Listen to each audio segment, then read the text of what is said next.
28 और 29 मई 1987 की रात बिहार के औरंगाबाद जिले के मदनपुर थाना क्षेत्र में एक ऐसा हादसा हुआ जिसने पूरे इलाके के लोगों के जीवन को हमेशा के लिए बदल दिया।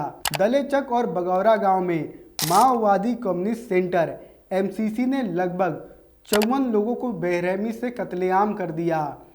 यह नरसंहार केवल उस रात का ही नहीं बल्कि बिहार के माओवादी हिंसा और जातिगत संघर्ष के इतिहास का एक भयानक काला अध्याय बन गया। उसी काली रात में 2.5 साल के मासूम बच्चे से लेकर 105 साल की वृद्धा तक को नहीं बख्शा गया। प्रत्यक्षदर्शियों के अनुसार हथियारों से लैस 500 से 700 उग्रवादियों ने गांव में घुसकर लोगों के हाथ पांव बांध दिए और उन्हें पीपल के पेड़ के नीचे बैठाकर उनका कत्ल कर दिया।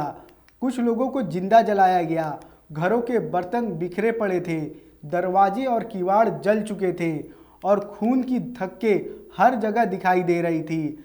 हर घर में दहशत और भय का माहौल था। 1980 के दशक में बिहार के गया, औरंगाबाद, जहानाबाद जिले माओवादी हिंसा और जातिगत संघर्ष के गढ़ बन चुके थे। दलेचक और बगौरा गांव में तनाव लगातार बढ़ रहा था। माओवादी कम्युनिस्ट सेंटर और जमींदारों की निजी सेनाओं के बीच झगड़े ने इलाके को असुरक्षित कर दिया था।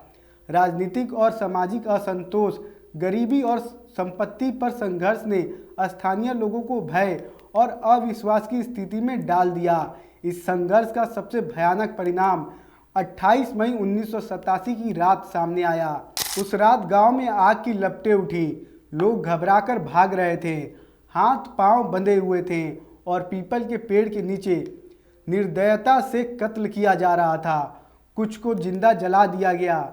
घरों के बर्तन बिखरे हुए थे, खून के थक्के हर जगह और खौफ का माहौल पूरे गांव को ढक लिया था। हत्यारों ने धमकी दी थी कि जो जहां है वही रहेगा।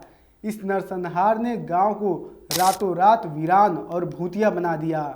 विनय कुमार सिंह, जो अब पटना में रहते हैं, हर साल 29 मई को अपने गांव लौटते हैं।